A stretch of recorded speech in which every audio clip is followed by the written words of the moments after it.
नमस्कार दोस्तों, स्वागत है आपका आज के मुख्य समाचारों की वीडियो में। जी हां दोस्तों, यहां पर आपको देखने को मिलेगी सुबह से लेकर शाम तक की सारी के सारी बड़ी खबरें मुख्य समाचार ब्रेकिंग न्यूज अपडेट के रूप में।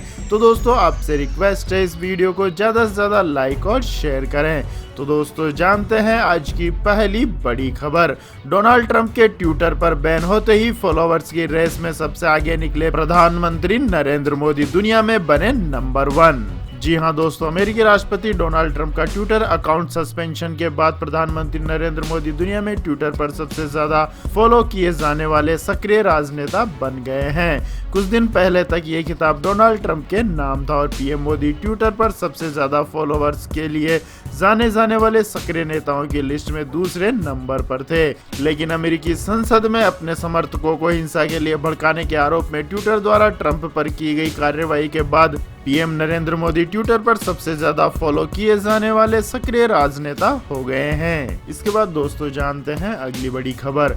उद्धव ठाकरे सरकार ने पूर्व सीएम देवेंद्र फडणवीस की सुरक्षा घटाई। जी हां दोस्तों, महाराष्ट्र में उद्धव ठाकरे की सरकार ने पूर्व मुख्यमंत्री देवेंद्र फडणवीस की सुरक्षा कम कर दी है।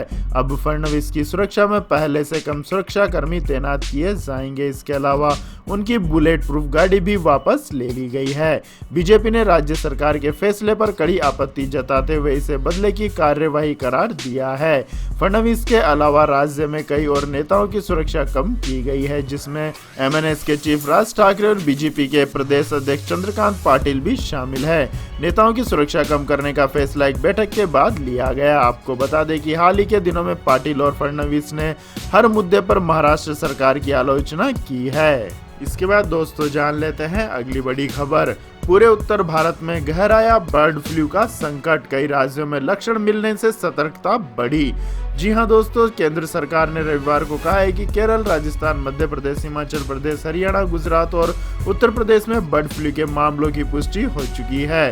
वहीं दिल्ली और महाराष्ट्र से सैंपल के नतीजों का इंतजार है। पंचकुला में बर्ड फ्लू का मामला सामने आने के बाद हरियाणा सरकार ने रैपिड रेस्पॉन्स टीम का गठन किया है। छत्तीसगढ़ के बालोद जिले में किसी भी सैंपल में बर्ड फ्लू की पुष्टि नहीं हुई है। उधर बर्ड फ्लू के चलते केरल के तिरुवनंतपुरम में पोल्ट्री उद्योग पर जबरदस्त मार पड़ी है। वहीं 2 और जिलों में बर्ड फ्लू के मामले सामने आए हैं। इसके बाद दोस्तों, जान लेते हैं अगली खबर। बंगाल चुनाव से पहले ममता बनर्जी का बड़ा दाव, फ्री कोरोना वैक्सीन देने का किया वादा। जी हां दोस्तों, पश्चिम बंगाल में इस साल होने वाले विधानसभा चुनाव से पहले कोरोना वैक्सीन को लेकर सियासत शुरू हो गई है और मुख्यमंत्री ममता बनर्जी ने बड़ा दाव चला है। मुख्यमंत्री ममता बनर्जी ने राज्य में हर किसी को कोरोना वायरस की फ्री वैक्सीन देने का ऐलान किया है। ममता बनर्जी ने कहा है कि मुझे ये घोषणा करते हुए खुशी हो रही है कि हमारी सरकार बिना किसी लागत के राज्य के सभी लोगों को कोरोना वैक्सीन की सुविधा देने की व्यवस्था कर रही है। इसके साथ ही बंगाल सरकार ने घोषणा की है कि पहले चरण में राज्य में प्रैक्टिस करने वाले डॉक्टरों को निःशुल्क कोरोना वैक्सीन दी जाएगी। इसके बाद दोस्तों, जान लेते हैं अगली खबर। रिपब्लिक डे परेड के चीफ गेस्ट होंगे सूरीनाम के राष्ट्रपति चंद्रिका प्रसाद संतोखी। जी हां दोस्तों, साउथ अमेरिका में सूरीनाम रिपब्लिक के राष्ट्रपति चंद्रिका प्रसाद संतोखी 26 जनवरी को भारत के गणतंत्र दिवस परेड में मुख्य अतिथि हो सकते हैं। मीडिया रिपोर्ट्स के अनुसार प्रधानमंत्री कार्यालय से जुड़े सूत्रों ने इसकी पुष्टि की है। इससे पहले ब्रिटेन के प्रधानमंत्री बोरिस जॉनसन को गणतंत्र दिवस परेड में शामिल होने का न्योता दिया गया था, जिसे बोरिस ने स्वीकार भी कर लिया था। लेकिन ब्रिटेन में तेजी से फैलते कोरोना के नए स्ट्रेन के कारण उन्होंने अपना भारत दौरा रद्द कर दिया था। इसके बाद ही भारत सरकार ने सूरीनाम के राष्ट्रपति को 26 जनवरी की परेड में मुख्य अतिथि बनने का न्योता भेजा था, जिसे उन्होंने सहर्ष स्वीकार कर लिया है। इसके बाद दोस्तों, जान लेते हैं अगली बड़ी खबर। तमिलनाडु के चुनावी साल में पलानीस्वामी सरकार का बड़ा ऐलान, पढ़ाई में होगी आसानी। जी हां दोस्तों, तमिलनाडु में सत्ताधारी अन्ना द्रमुक ने 2021 के विधानसभा चुनाव में अपने सीएम फेस का ऐलान कर दिया है। मौजूदा सीएम के पलानीस्वामी के नाम पर मुहर लग चुकी है। इस बार भी यहां अन्ना द्रमुक और द्रमुक के बीच कांटे का मुकाबला होने जा रहा है। चुनावी साल में तमिलनाडु सरकार अब ऑनलाइन शिक्षा को बढ़ावा देने की तैयारी में लगी है। सरकार ने अब छात्रों को ऑनलाइन पढ़ाई के लिए मुफ्त इंटरनेट डेटा कार्ड देने का ऐलान किया है। योजना के तहत स्कूली बच्चों को 2 GB वाला इंटरनेट डाटा कार्ड दिया जाएगा ताकि वो ऑनलाइन क्लासेस करने के साथ साथ अपना स्टडी मटेरियल भी हासिल कर सके। इसके बाद दोस्तों जानते हैं अगली बड़ी खबर। तृणमूल व भाजपा समर्थकों के बीच कई जगहों पर हिंसक झड़प। जी हां दोस्तों, बंगाल के पूर्व और पश्चिम मेदिनीपुर जिले के विभिन्न इलाकों में रविवार को सत्तारूढ़ तृणमूल कांग्रेस और भाजपा समर्थकों के बीच झड़प हो गई है, जिसमें कुछ लोग घायल हो गए हैं। भाजपा नेता शुभेंदु अधिकारी ने कहा है कि तृणमूल कार्यकर्ताओं ने उनकी पार्टी के कार्यकर्ताओं पर हमला किया है। उन्होंने कहा है कि इस तरह के हमलों से भाजपा की ही ताकत बढ़ेगी। बीते माह तृणमूल छोड़ भाजपा में आए अधिकारी ने पुरुलिया में रोड शो के दौरान पत्रकारों से कहा है कि हमारी पार्टी के कार्यकर्ताओं पर किए गए प्रत्येक हमले से और अधिक लोग हमारे समर्थक हो जाएंगे। सूत्रों ने कहा है कि पूर्व मेदिनीपुर जिले के कांथी इलाके के भजाचोली में दोनों पार्टियों के कार्यकर्ता एक दूसरे से भिड़ गए। भाजपा के स्थानीय नेताओं ने कहा है कि उसके कुछ कार्यकर्ता हमलों में घायल हो गए हैं। वहीं तृणमूल कांग्रेस ने दावा किया है कि भाजपा के कैंप में अंदरूनी कलह के चलते ये झड़प हुई है। इसके बाद दोस्तों जान लेते हैं आज के मौसम अपडेट्स। लेकिन दोस्तों मौसम अपडेट जानने से पहले आप लोगों से गुजारिश है कि इस वीडियो में दिखाई गई खबरें अगर आपको पसंद आई हो तो इस वीडियो को लाइक करें, शेयर करें, हमारे चैनल को सब्सक्राइब करके बेल आइकन का बटन भी दबा लें। तो दोस्तों सीधे चलते हैं आज के मौसम अपडेट्स की ओर। उत्तर भारत में भी जारी रहेगा ठंड का 3rd डिग्री। जम्मू कश्मीर में बर्फबारी प्राकृतिक आपदा घोषित। जी हां दोस्तों, उत्तर भारत में ठंड का प्रकोप रविवार को भी जारी रहा, जबकि कश्मीर के कई हिस्सों में फिर से बर्फबारी हुई है, जिसके चलते केंद्र शासित प्रदेश में उड़ानों का आवागमन प्रभावित हुआ है। भारत मौसम विज्ञान विभाग ने कहा है कि राजस्थान, उत्तर प्रदेश, उत्तराखंड, पंजाब, दिल्ली और मध्य प्रदेश के कई हिस्सों में घना कोहरा छाया रहेगा। इसके अलावा दोस्तों कर्नाटक, तमिलनाडु, पौंडीचेरी, केरल और कश्मीर में कई स्थानों पर भारी वर्षा हो सकती है। दिल्ली में न्यूनतम तापमान सामान्य से 4 डिग्री सेल्सियस नीचे रहने की संभावना है। इसके बाद दोस्तों जान लेते हैं अगली बड़ी खबर। गोल्ड की कीमतें एक दिन में 2000 रुपए से ज्यादा गिरी। चांदी 6000 रुपए हुई सस्ती। जी हां दोस्तों, भारतीय बाजारों में सोने और चांदी के दामों में एक दिन में बड़ी गिरावट दर्ज की गई है।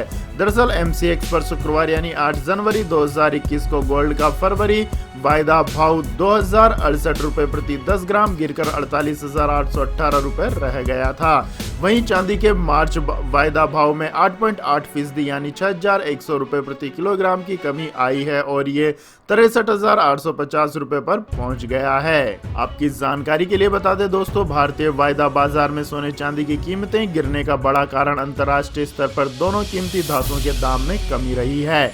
वहीं अमेरिकी बॉन्ड का यील्ड बढ़ने और डॉलर के मजबूत होने से भी दोनों कीमती धातुओं की कीमतें घटी है। विशेषज्ञों का कहना है कि अमेरिका में नई सरकार बनने और राहत पैकेज की उम्मीदों के कारण यूएस ट्रेजरी यील्ड में तेजी आई है। साथ ही अमेरिकी शेयर बाजारों में भी तेजी रही है और इसका गोल्ड के भाव पर असर हुआ है। विशेषज्ञों का कहना है कि अभी गोल्ड की कीमत 52,000 से 48,500 रुपए प्रति 10 ग्राम के बीच रह सकती है। इसके बाद दोस्तों जान लेते हैं अगली बड़ी खबर। ट्रंप को सत्ता से हटाने के लिए माइक पेंस कर सकते हैं 25वें संशोधन का इस्तेमाल।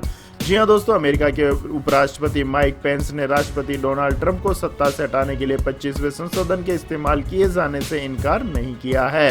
सूत्रों से मिली जानकारी के अनुसार अगर ट्रंप का व्यवहार और अधिक अनियमित हो जाता है तो 25वें संशोधन के तहत उन्हें पद से हटाया जा सकता है।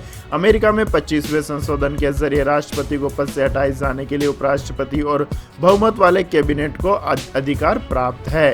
इससे पहले प्रतिनिधि सभा की अध्यक्ष नैन्सी पेलोसी ने कहा था कि अगर राष्ट्रपति डोनाल्ड ट्रंप भीड़ को कैपिटल इमारत में घुसने के लिए भड़काने के मामले में तत्काल इस्तीफा नहीं देते हैं तो सदन उन्हें हटाने के लिए महाअभियोग लाने संबंधित प्रक्रिया के साथ आगे बढ़ेगी।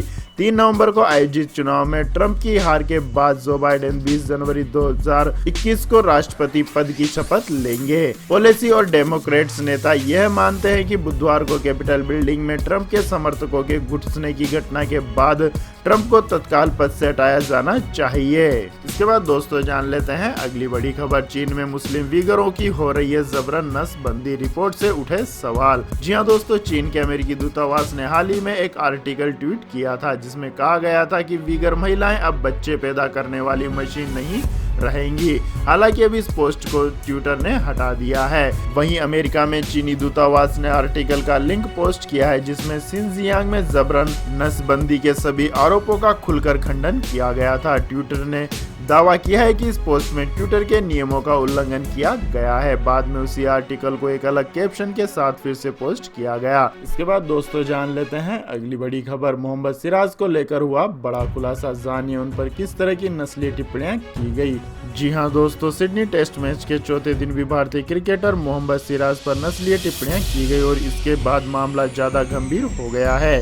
इस टेस्ट मैच के दूसरे व तीसरे दिन भी ऑस्ट्रेलियाई दर्शकों द्वारा ऐसा ही किया गया था। अब भारतीय क्रिकेट कंट्रोल बोर्ड यानी बीसीसीआई के एक अधिकारी ने आरोप लगाया है कि भारत तेज गेंदबाज मोहम्मद सिराज को रविवार को तीसरे टेस्ट के मैच के दौरान ऑस्ट्रेलियाई दर्शकों के समूह ने नस्लीय टिप्पणियां करते हुए उन्हें ब्राउन डॉग और बिग मंकी भी कहा। हालांकि इस घटना के बाद इन दर्शकों को मैदान से बाहर कर दिया गया था। वहीं आईसीसी इस मामले में सख्त हो गई है और क्रिकेट ऑस्ट्रेलिया से कार्रवाई की रिपोर्ट मांग रही है। इसके बाद दोस्तों जान लेते हैं अगली बड़ी खबर। विदेश में छिपाई गई संपत्ति और धन पर कसेगा शिकंजा, सरकार ने की यह पहल। जी हां दोस्तों, अगर आपने देश से बाहर कोई संपत्ति या धन को छिपा कर रखा है तो हो जाइए सावधान। सरकार अब अवैध तरीके से छिपाई गई ऐसी संपत्ति का पता लगाने की तैयारी में जुट गई है। पीटीआई की खबर के मुताबिक इसके लिए सरकार ने इनकम टैक्स डिपार्टमेंट के देशव्यापी जांच प्रकोष्ठ में एक स्पेशल यूनिट का गठन किया है।